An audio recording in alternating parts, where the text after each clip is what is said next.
ज्या काही नवीन गोष्टी आपल्या डिफेन्स करतायत त्या सोलारने केल्या आहेत। त्यामुळे मला विश्वास आहे की आजचा हा प्रोजेक्ट केवळ नागपूरलाच नाही तर महाराष्ट्राला देशाच्या डिफेन्स कॅपेबिलिटीमध्ये एक महत्त्वाचं स्थान म्हणून या ठिकाणी निर्माण करेल। आत्मनिर्भरतेकडे एक महत्त्वाचं वाटचाल वाटते तुम्हाला? निश्चितच ही आत्मनिर्भरतेकडे एक महत्त्वाची वाटचाल आहे। ज्या गोष्टी जगातले अनेक देश करू शकत नाहीत त्या गोष्टी आज भारतात होत आहेत।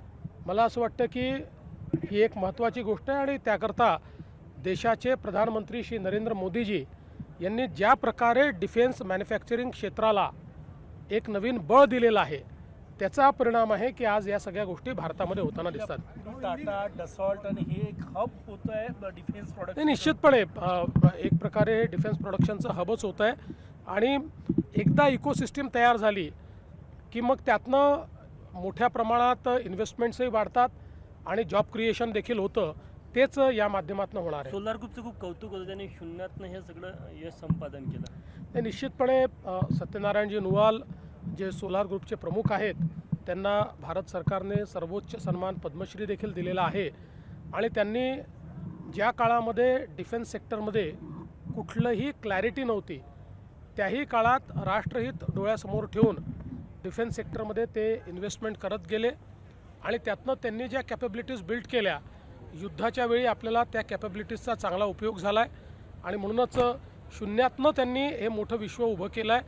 आज जगातल्या कितीतरी देशांमध्ये ते या ठिकाणी काम करत आहेत। मुझे बहुत खुशी है कि सोलार इंडस्ट्री की ओर से डिफेंस और एरोस्पेस के क्षेत्र में आज एक नई पहल की गई है। विशेष रूप से यूएवी और रोबोटिक्स इस क्षेत्र में एक नई फैसिलिटी का निर्माण किया गया है। एक बहुत ही state of art deep tech का उपयोग करने वाली अपने आप में पहली फैसिलिटी होगी और हमारी सामरिक ताकत को बढ़ाने का काम ये फैसिलिटी करेगी।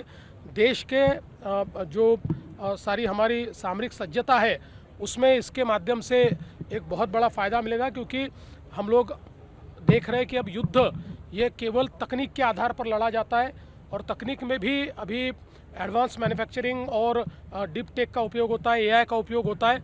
वो सारी चीज़ें पहली बार यहाँ पर नागपुर में हो रही है। ये केवल नागपुर के लिए नहीं पूरे देश के लिए बहुत फ़ख्र की बात है। थँक्यू।